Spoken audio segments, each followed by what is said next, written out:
A Caminho da Luz. História da civilização à luz do Espiritismo. Ditada pelo Espírito Emmanuel. Psicografada por Francisco Cândido Xavier. FEB 1939. Época de transição. Temas abordados: as lutas da Reforma, a Invencível Armada, guerras religiosas, a França e a Inglaterra, refúgio da América, os enciclopedistas, a independência americana, as lutas da Reforma, debalde a Dieta de Worms, nota 57 em 1521, condenara Lutero como herege, levando-o a refugiar-se em Wartburgo, porque as suas ideias libertárias acenderam uma nova luz, propagando-se com a rapidez de um incêndio. Nota 57, a Dieta de Worms, Alemanha, em 1521, foi uma reunião de líderes políticos e religiosos que ao final exigia que o rebelado Martinho Lutero renunciasse suas críticas, 95 teses, contra a Igreja. Porém, ele as ratificou e rompeu definitivamente com o clero. A Igreja começou a sofrer os golpes mais fortes e mais dolorosos, porque alguns príncipes ambiciosos se aproveitaram do movimento das massas, confiscando-lhe bens preciosos.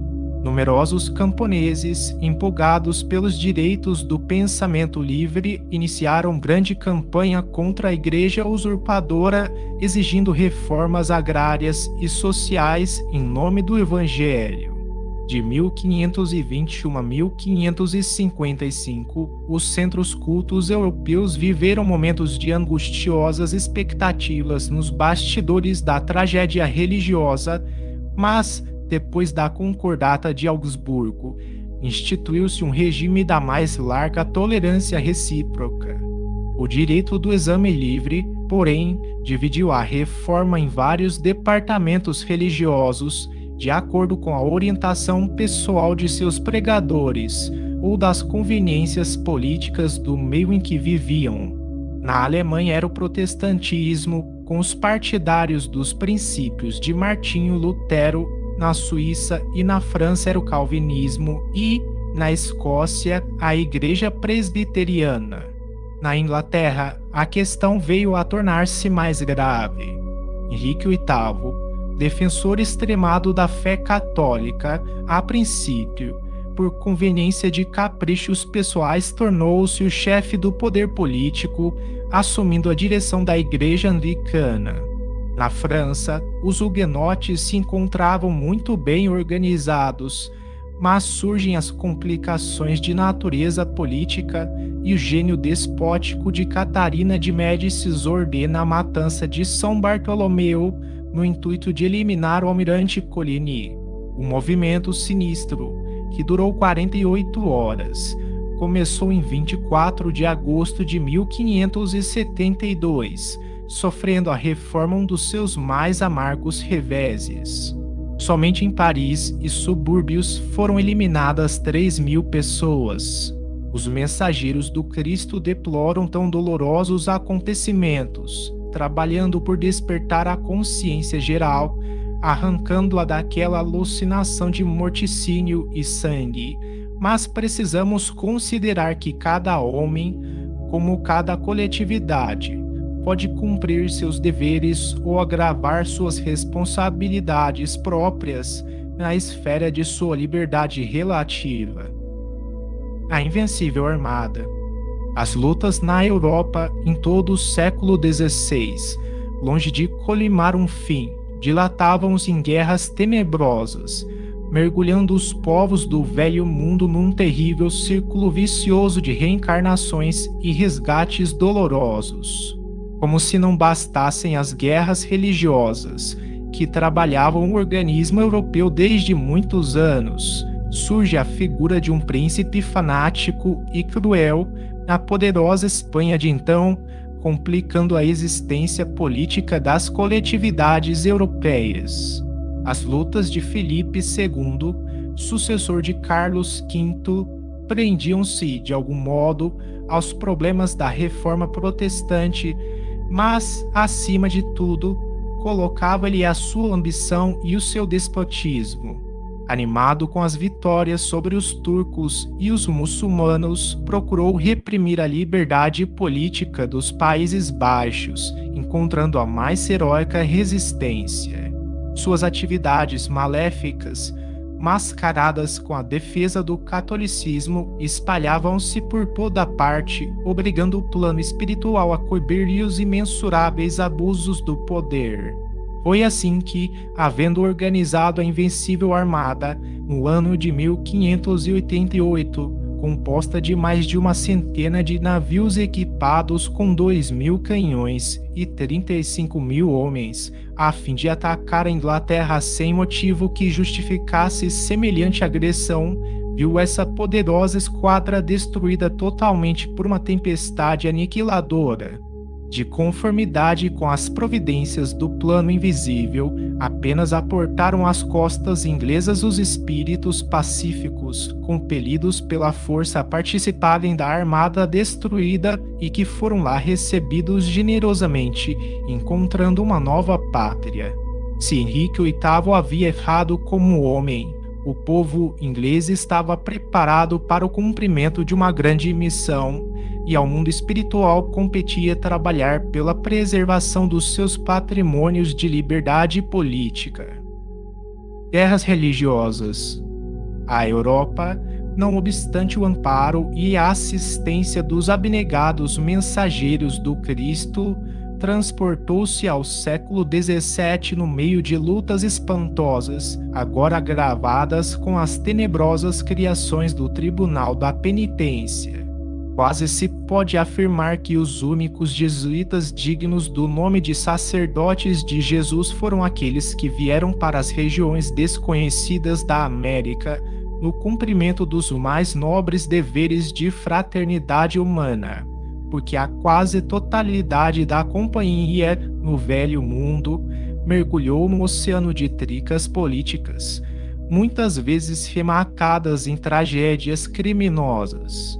As guerras de natureza religiosa estavam longe de terminar, dada a rebeldia de todos os elementos, e foi com penosos esforços que os emissários do Alto conduziram as coletividades europeias ao Tratado de Westfália em 1648, consolidando as vitórias do protestantismo em face das imposições injustificáveis do jesuitismo.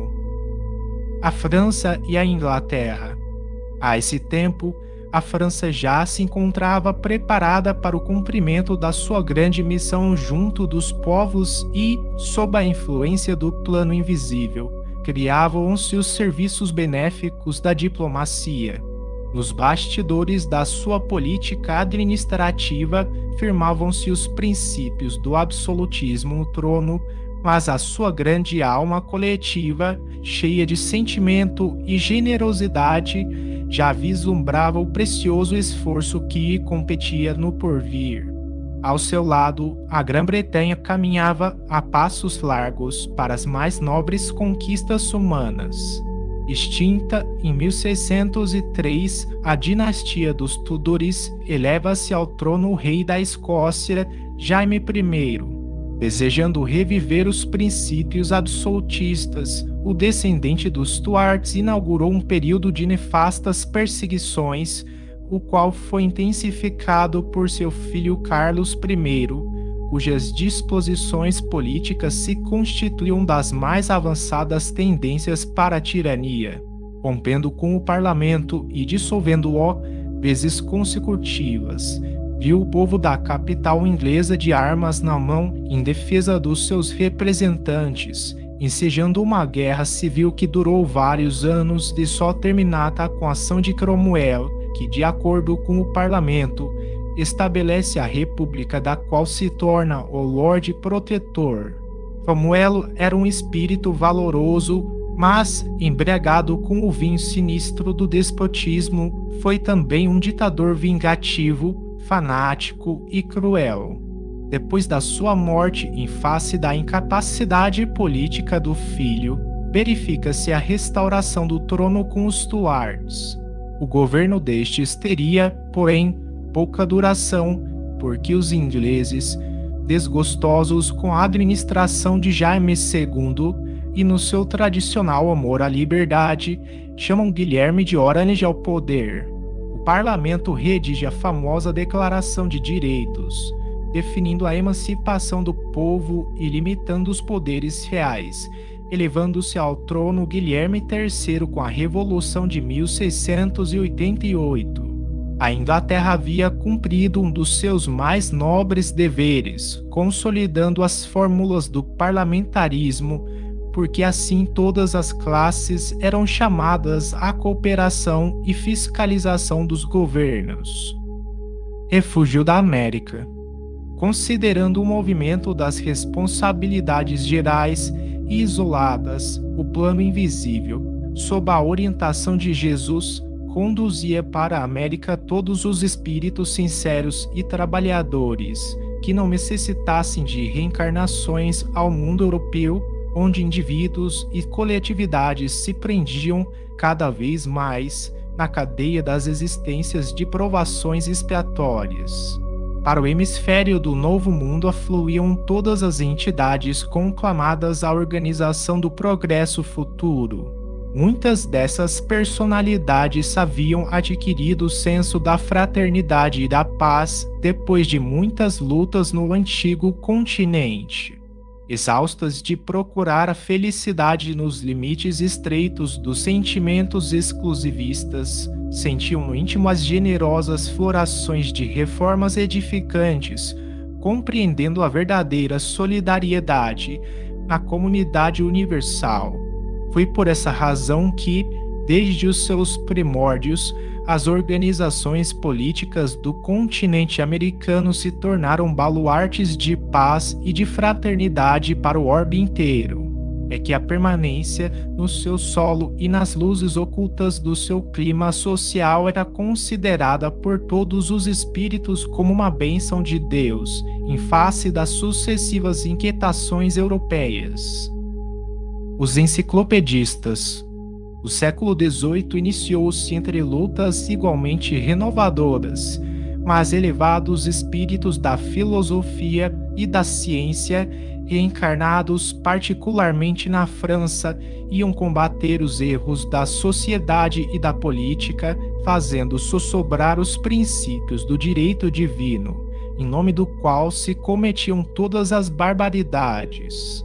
Vamos encontrar nessa pleiade de reformadores os vultos veneráveis de Voltaire, Montesquieu, Rousseau, D'Alembert, Diderot, Quesnay. Suas lições generosas repercutem na América do Norte, como em todo o mundo. Entre cintilações do sentimento e do gênio, foram eles os instrumentos ativos do mundo espiritual para a regeneração das coletividades terrestres.